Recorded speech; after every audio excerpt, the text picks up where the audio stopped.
سلام سلام أما العالم تركبون هي تاتيب تخاتلتي كمل لهم لي أبدل لهم مو سلام كتلو لي بعلتم له تسفي لما أنت دما بناء أمريكا قداي مرجعكم ذلهم بناء أمريكا حدش وقت زينا وحبري تانيرو أقدم بيلكوا يوتيوب سريحيوني رأيه فيديو تاتي أتوم ترخبوا تقوليهم شو زي تزاري بملون يرمي من عربات حجي توسخي كله خليه جن أنت حسب بحفشات شو نبره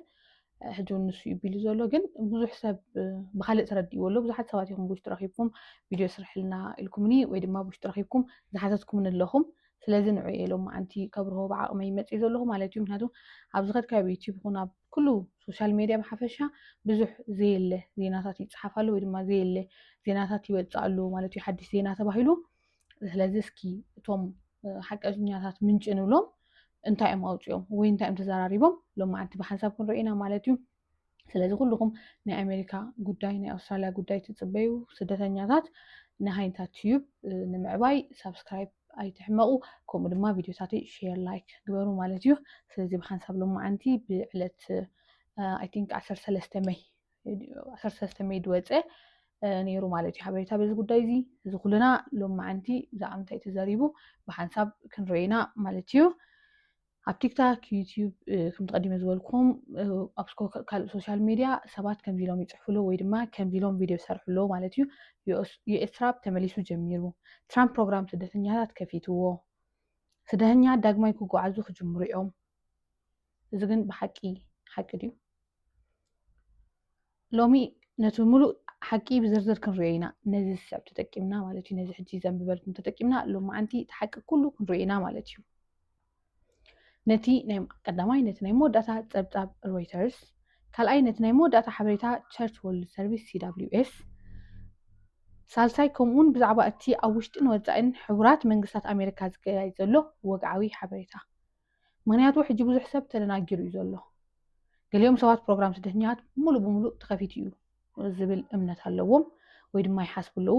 ገሊኦም ድማ ምንም ስለለወጠ ነገር የለን ይብሉ እቲ ሓቂ ግን ካብዚ ንላዕሊ ዝተሓላለኸ እዩ ንስኻ ድማ ከም ስደተኛ ኣብ ወፃኢ ሃገር ኮንካ ንኣሜሪካ ትፅበ እንተለኻ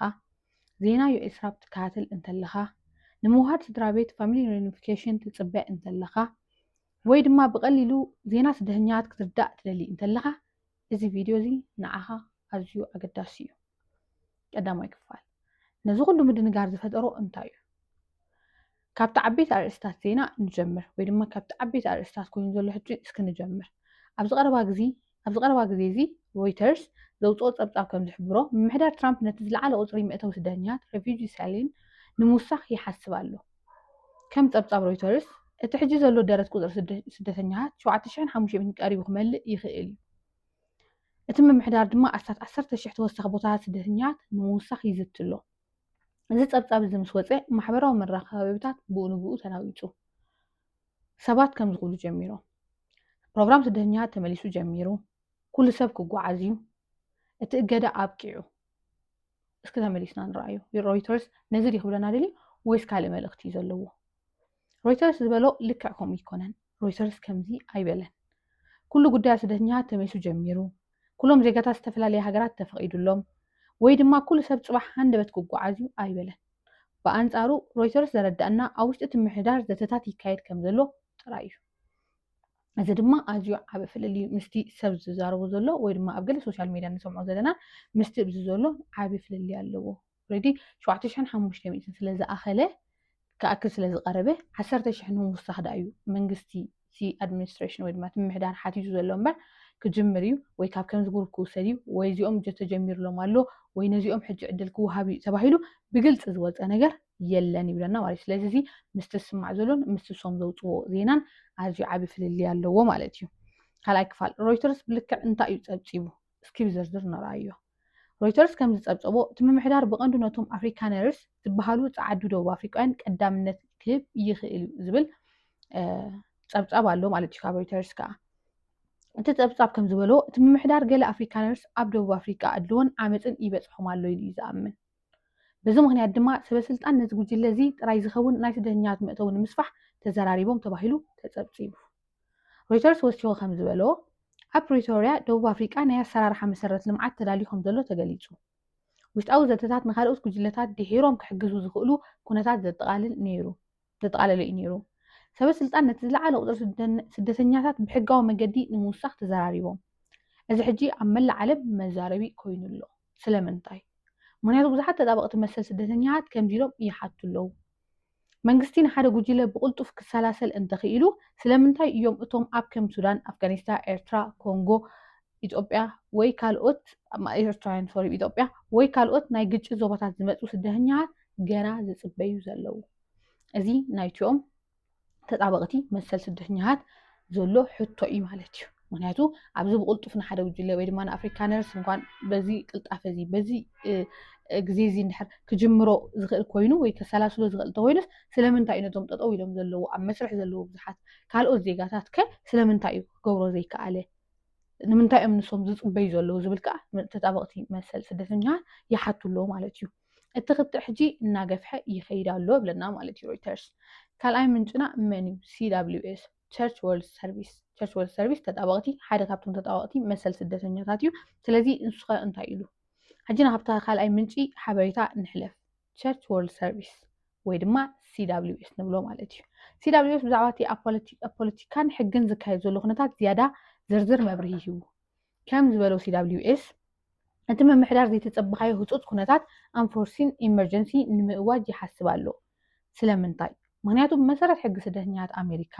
ፕሬዚደንት ብዘይ መስርሕ ንዝለዓለ ቁፅሪ ስደተኛታት ክውስኾ ኣይክእልን እዩ ፕሬዚደንት ስለዝበለ ጥራይ ክውስኽ ኣይክእልን እዩ ፕሬዚደንት ኩሉ ነገር ብፕሬዚደንት ጥራይ ኣይኮነን ዝውዳእ እዚ ኩልና ንፈልጦ ኢና ማለት እዩ ስለዚ እንታይ እዩ ዝብለና ዘሎ ኣብዚ ምምሕዳር ዘይተፀበኻዮ ህፁፅ ኩነታት ንምእዋጅ ይሓስብ ኣሎ ሓቂ ስለምንታይ ምክንያቱ መሰረት ሕጊ ስደተኛታት ኣሜሪካ ፕሬዚደንት ብዘይ መስርሕ ንዝለዓለ ቁፅሪ ስደተኛታት ክውስኾ ኣይክእልን እዩ እዚ ክኸውን እንተኮይኑ ምስ ኮንግረስ ምምኽኻር ክህሉ ኣለዎ ምስ ኮንግረስ ዝርርብ ክህሉ ኣለዎ ምስ ኮንግረስ ክመኻኸር ኣለዎ ነቲ ሰብኣዊ ህፁፅ ኩነታት ዘረድእ ፀብፀባት ክቕርብ ኣለዎ ስለምንታይ እዩ ነዚ ህፁፅ ኩነታት ኢሉ ዘሎ ወይ እዚ ክግበር ኣለዎ ዝብል ዘሎ ከዓ ንዕኡ ዝኸውን ከዓ ፀብፀባት ከዓ ክቕርብ ኣለዎ ማለት እዩ መን እዚ መንግስቲ ኣሜሪካ ወይ ድማ እቲ ምምሕዳር ዘሎ ክቕርብ ኣለዎ ነቲ ቁፅሪ ንምውሳኽ ድማ ሕጋዊ መምኽኔታ ክህልዎ ኣለዎ እስኪ እቲ ቁፅሪ ክውስኽ እዩ እንታይ እዩ እቲ ምክንያት መወሰኺ እዩ ስለዚ ሕጋዊ ምክንያት ከዓ ክቕርብ ኣለዎ ወይ ክህልዎ ኣለዎ ማለት እዩ CWS ወሲኹ ከም ዘረድኦ ገለ ፖለቲከኛታት ንኣፍጋናውያን መሻርክቶም ንምሕጋዝ ይደፍኡ ኣለዉ ተጣበቕቲ ምውህሃድ ስድራ ቤት ስጉምቲ ክወስድ ይሓቱ ኣለዉ ትካላት ስደተኛታት ድማ ዝያዳ ስደተኛታት ንኻትዉ ኣብቲ ምምሕዳር ፀቕጢ ክገብሩ ይፍትኑ ኣለዉ እዚ እምበኣር ብዙሓት ሰባት ሕጂ ኣብ ወፃእኒ ዘለዉ ስደተኛታት ዕድላት ክህሉ ይኽእል ኢሎም ክኣምኑ ዝገበሮም ስለዚ ምናልባት በዚ ምክንያት እውን እቶም ገለገለ ብዛዕባ እዚ ሓበሬታ ዝሃቡ ክጅመር ወይ ተጀሚሩ ዝበሉ ድማ ምናልባት ካብዚ ተስፋ ምግባር ወይ ድማ ሓድሽ ነገር ወይ ድማ ዝኾነ ዕድል ክህሉ እዩ ካብ ምባል ክኾኑ ይኽእሉ እዮም ምክንያቱ መንግስቲ ክውስኽ እንከሎ እቶም ኣብ መሰል ስደተኛታት ተጣበቕቲ ዝኾኑ ድዮም ወይ ድማ እቶም ካልኦት ዝፅበዩ ዘለዉ ድማ ከምዚ ከነንብቦ ዝፀናሕና እዮም ምውሃድ ስድራ ቤት ድዩ ካልእን ከዓ ናቶም ሕቶታት ወይ ድማ ናቶም ፀቕጥኻ ይገብሩ ኣለዉ ማለት እዩ ስለዚ ንከምዝታት ምናልባት እቲ ዕድል እቲ ክሰፍሕ ክኽእል ወይ ድማ ሓድሽ ዕድል ክፍጠር ይኽእል ካብ ዝብል በዚ ንሪኦ ዘለና ካብዚ ተመርኪሱ ሰብ ክዛረብ ይኽእል እዩ ግን ስለ ኣንፈት ዝረኸብካ ወይ ድማ ንዑ ስለ ዝመሰለካ ዘይኮነ ብትክክል ኣብ ምንታይ እዩ ዘለዎ ወይ ድማ እንታይ እዩ ክስዕብ ኢልካ ምሕሳብን ዓቕሊ ጌርካ ምፅባይን ከድሊ እዩ ማለት እዩ ግን ከም ብሓድሽ ይብለና ኣብዚ CWS የእስራብ ሙሉእ ብሙሉእ ተመሊሱ ጀሚሩሉ ኣይተዛረበን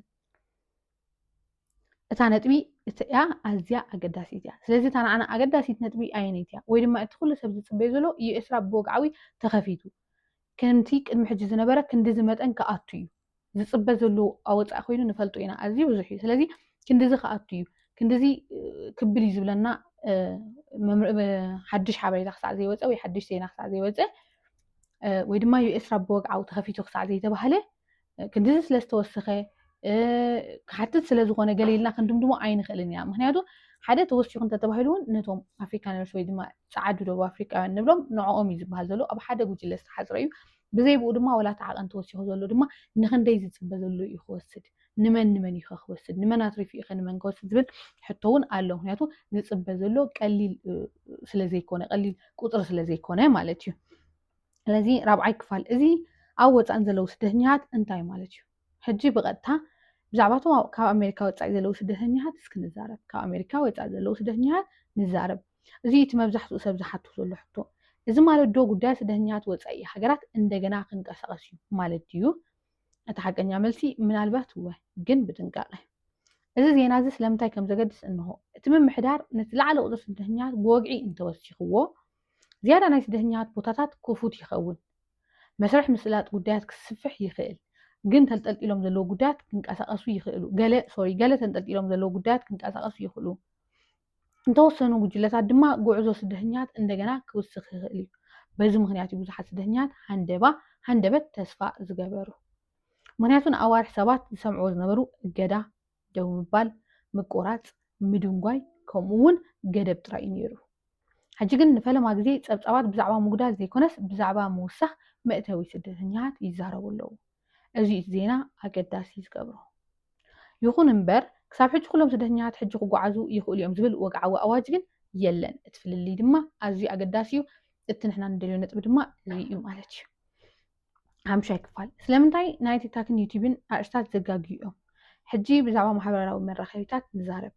ብዙሓት ቲክታከርን ዩቲዩበርን ሓንቲ ክፍሊ ናይታ ዛንታ ጥራይ ምውሳድ ናብ ዘደንፁ ኣርእስታት ይቕይርዎ ኣለዉ ንኣብነት ፕሮግራም ስደተኛት ተኸፊቱ ኩሉ ሰብ ቦርስኡ ይጠርንፍ ጉዕዞ ሕጂ ጅምር ኣሎ እዚኣቶም ግን ካብቲ ጭቡጥ ወግዓዊ ውሳነታት ንላዕሊ ብፍጥነት ይጓዓዙ ኣለዉ ሕጂ ዘሎ ኩነታት እሱ ይኮነን እንታይ ዳ እዩ ዘተታት ይካየዱ ኣለዉ ፀብፃባት ይወፁ ኣለዉ ፖለቲካዊ ፀቕጢ እናዓበየ ይኸይድ ኣሎ ግን ኣብ መላእ ሃገር ዝትግበር ናይ መወዳእታ ምጅማር ፕሮግራም ስደተኛት ፖሊሲ ብወግዒ ገና ኣይተገልፀን ስለዚ ክጅመር ስለዝመሰለካ ወይ ድማ ገለገለ ሓበሬታታት ናብ ከምኡ ዝኣንፍቱ ስለዝኾኑ ኢልካ እቲ ሓቂ ካብ ምሕባእ ክንሽፍኖ ኣይንኽእልን ኢና ምክንያቱ ገና ንሶም ተጀሚሩ ከይበሉና ወይ ድማ ሰብ ክጓዓዝ ጀሚሩ ከይተባሃልካ ወይ ድማ እቲ መጠን ኣዝዩ ወሲኹ ከይተባሃልካ ክድምድሞ ኣይትኽእልን ኢኻ ግን ከም ተቐዲሙ ዝገለፆ CWS ቅድሚ ሕጂ ምጉዳል ማለት ክንዲዚ ብውሕድ ዓቐን ክቕበል እዩ ሰባይ ክእቱን እዩ ደው ኣቢልዎ ኣሎ ኣቋሪፅዎ ኣሎ እገዳ ተገይሩሎ ዝብል ጥራይ ዜና ስለዝነበረ ኣብ ሕጂ ሰዓት ግን ምውሳኽ ጥራይ ምባሉ ከማን ሓደ ተስፋ ክኸውን ይኽእል እዩ ካብ ምባል እዩ እዚ ነገር ተባሂሉ ዘሎ ማለት እዩ ስለዚ ብወግዒ ተጀሚሩ ዝብል ነገር የለን ስለዚ ሰባት ክጥንቀቑ የድልዮም ተስፋ ምግባር ርትዓዊ እዩ ሓሶት ውሕስነት መሃብ ግን ሓደገኛ እዩ ማለት እዩ ተስፋ ምግባር ኣይፅላእን እዩ ግን ድማ ካብ ሓቂ ዝተመርኮሰ እንተኾነ እዩ ዝምረፅ ንምባል እዩ ማለት እዩ ሻሻይ ክፋል ብዛዕባ ጃምላዊ ምስግዋግ ማስ ዲፖርቴሽንስ ደኣ እንታይ ይበሃል ኣሎ እዚ እዩ እቲ ብዙሕ ሰብ ዝደናገረሉ ነጥቢ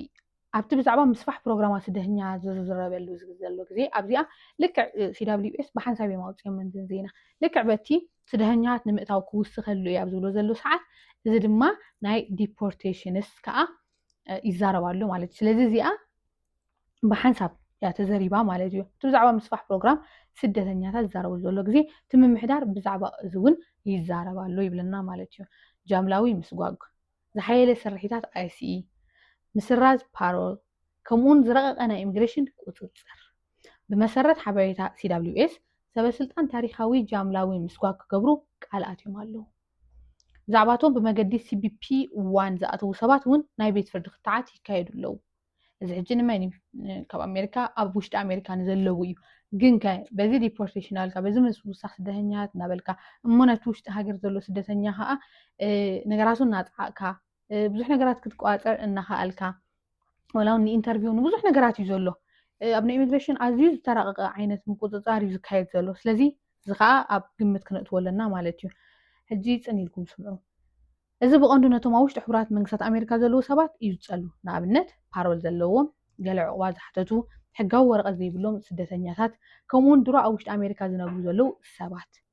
እዚ ካብቲ መንገዲ ኤስራ ዝካየድ ናይ ወፃኢ ሃገራት መስርሕ ስደተኛት ዝተፈለየ እዩ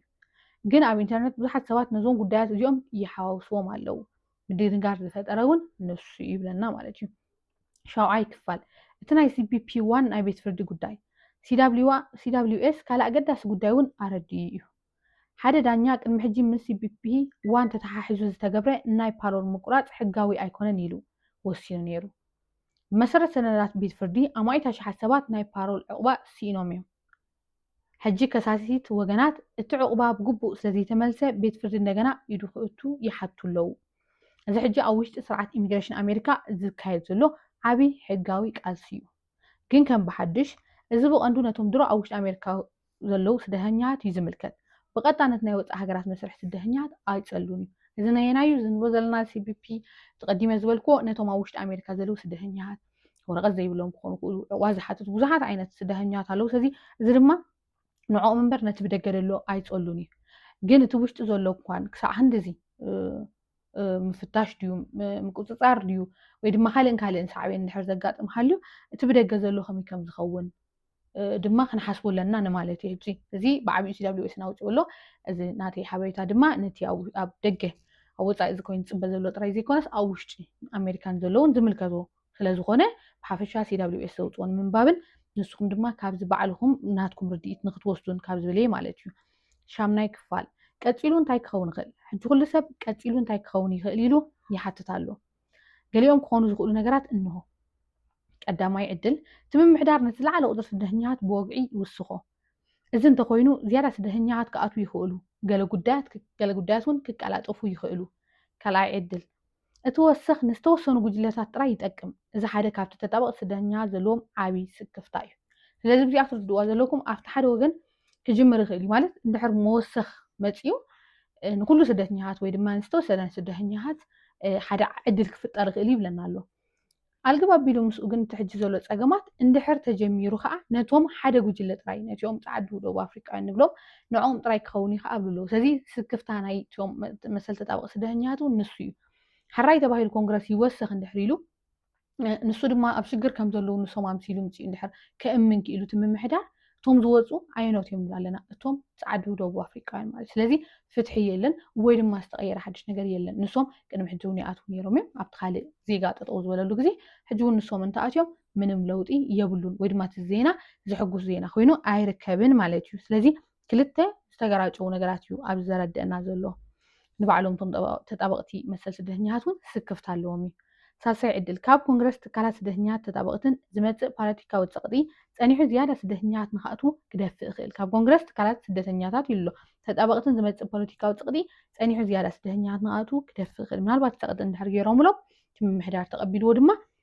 እንታይ ክኸውን ይኽእል ዝያዳ ስደተኛታት ንክኣትዉ ክደፍእ ይኽእል ግን ሕጂ ዝኾነ ሰብ ብሓቂ ቃል ክኣቱ ኣይክእልን ዝኾነ ሰብ ቃል ክኣቱ ይክእልን ክጅመር እዩ ከምዚ ዝኾነ ኢሉ ቃል ክኣቱ ይክእልን መንገፍ ቅደሉ እዩ ዓይነታ ሃገራት ክጥቀማ እየን ወይ ጉዳያት ክሳብ ክንደይ ቅልጡፍ ክኸውን እዩ እዚ ገና ኣይተፈልጠን ዘሎ ስለዚ ትዝኸውን ስለዘይተፈልጠ ማንም ሰብ ቃል ክኣቱ ይክእልን ወይ እዝን ከጋጥም ወይ እዝን ክጅመር እዩ ክብለና ኣይክእልን እዩ ማለት እዩ ሻትሻይ ክፋል እናይ መወዳእታ መልእኽቲ እምበር ብዛዕባ እቲ ሓቀኛ ሓቂ ምዝራብ ንዛዝም ኣብ ወፃእን ዘለዉ ስደተኛታት ተስፋ ኣሉ ዶ እወ ካብ ቀደም ዝሓሸ ተስፋ ኣሎ ምክንያቱ ሕጂ ንሪኦም ዘለና ብዛዕባ ምውሳኽ ቁፅሪ ስደተኛታት ዝግበሩ ዘለዉ ህዝባዊ ኩነታት ዘተታት ሶሪ ካብ ፖለቲከኛታት ዝመፅእ ዘሎ ፀቕጢ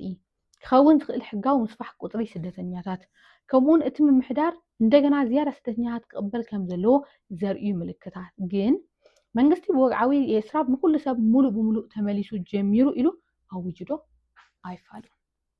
እዚ ገና ብወግዒ ኣይተፈፀመን ስለዚ በጃኹም ስለዚ ሓደራ ማለት እዩ ኣብ ኢንተርኔት ዝወፁ መጠኑ ዝሓለፉ ኣርእስታት ተጠንቀቑ ተስፋ ኣይትቁረፁ ግን ድማ ነፍሲ ወከፍ ዝርከብ ቪድዮ ብኡ ንብኡ ኣይትእመኑ ወግዓዊ ምዕባለታት ብጥንቃቐ ተኸታተሉ ሓድሽ ወግዓዊ ውሳነታት ምስ ተገብሩ ድማ ብሓባር ብንፁር ክንሪኦም ኢና ቀሊል ኣይኮነን እዚ ነገር እዚ ተጀሚሩ እንተተባሂሉ ልክዕ ከምቲ ክዕፆ ከሎ ካብቲ ከይበልና ልክዕ ካብቲ ምንጩ ልክዕ ካብቲ ምምሕዳር ወይ ድማ ልክዕ ካብቲ ናቶም ሓበሬታት ዝረኸብናዮ ሕጂ እውን ተጀሚሩ እንተተባሂሉ በቲ ኢሉ ዝመፅእ ነገር ኣይኮነን ብወግዓዊ ብብዙሕ መለክዒታት ክንሪኦ ኢና ካብ ውሽጢ ኣሜሪካ ዘለዉ ክፈልጡ እዮም ኢቨንቶም ንኣብነት ንበል ናይ ወልካም ኮርፕት ኮይንቶም ስፖንሰራት ቀዲሞም ክፈልጡ እዮም እቲ ብደገ ዘለውን ክፈልጥ እዩ ብዙሕ መከላኸሊ ንባዕሉ ኬዝ መርኣይ ኣሎ ናይ ጉዳይ ካበይ በፂሑ ለመርኣይ ኣሎ ናይ RSC ኣብኡ ኣቲኻ ብዙሕ ነገራት ክረአዩ ብብዙሕ ነገራት ድማ ክፍለጥ እዩ ማለት እዩ እዚ ተሓቢኡ ወይ ብትሒም ወይ ድማ ሓደ ዩቲዩበር ስለዝበለ ወይ ኣነ ስለዝበልኩ ወይ ሓደ ስለዝበለ ይኮነን ሓራይ ኣዝዩ ብዙሕ ሰብ ተጨኒቖም ብዙሕ ሰብ ተቢሉ ክርብሸኒ ክፅሕፈለይ ክድውለለይ ክሰደለይ ቪድዮታት ስለዝቐኒየ ነዚ ሓበሬታ ዝህብ ዘለኹ ማለት እዩ ቅሬታ ኣንውሕዮ ክኸውን ክእለ ግን ብሓፈሻ ንኩሉ ሰብ ክብል ስለዘለዎ እየ ማለት እዩ ብሰፊሑ ክርድኦ ስለዘለዎ እቲ ሰብ ተረዲኡ እውን ናትካ ስእሊ መሓዝ ፅቡቅ እዩ ንስኻ ባዕልኻ ገምጋም ምውሳድ ፅቡቅ እዩ ካብ تباهلك طراي تصبح دحنا يرأس هاجمجام ناي بعل خسئل وسيد كات أنيحكا نعخاون أيت قدانيها أيت السنيها حد جزي كابزي اللي تصفات تدحن ويدما تصفات تجبر اللي زقبا كان جرت وين دما تصفات تجبر مالتيو أب كامنت نقرني بزعوز حبيتات سدتنياتات انتي تحسبوا حدش حجوز زول حبيتات سدتنيات انتي حسوا لكم سكي كابزلهم زهابكم كابتسكم تريقوا زلهم ويتعزبوا انتي تحسبوا እቱ ቁጥር ስደተኛት ክውስኹ ኢልኩም ተኣምኑ ዶ ዝያዳ ጉዳይ ስደተኛት ወፃኢ እንደገና ክንቀሳቀሱ እዮም ኢልኩም ተሓስቡ ዶ እዚአን ሰለስተ ሕቶታት ድማ ኣብ ካመንት እስኪ መልሱለይ እስኪ ንዘራረብ ኣነ ናተይ ሓሳብ ክብል ከለኹ ንስኹም ድማ ነናትኩም ሓሳብ ክህልወኩም ስለዝኽእል ናይ ኩልና ሓሳብ ተደማሚሩ ድማ ሓደ ነገር ከምፅእ ስለዝኽእል ኩሉ ግዜ እንድሕር ኮንቨርሴሽን ኣሎ እንድሕር ኮሚኒኬሽን ኣሎ ብዙሕ ነገራት ስለትፈጥር ድማ ነዚአን ሰለስተ መልስዎን ኢኹም ማለት እዩ ዝያዳ ጉዳያት ስደተኛት ሓቀኛ ናይ ኢሚግሬሽን ስደተኛት ሓበሬታ ብንጹር ክትረኽቡ እንተደሊኹም ድማ ሳብስክራይብ ላይክ ግበሩ ሼር ድማ ይትረስዑ ኔክስት ታይም ክንራኸብ ኢና ቻው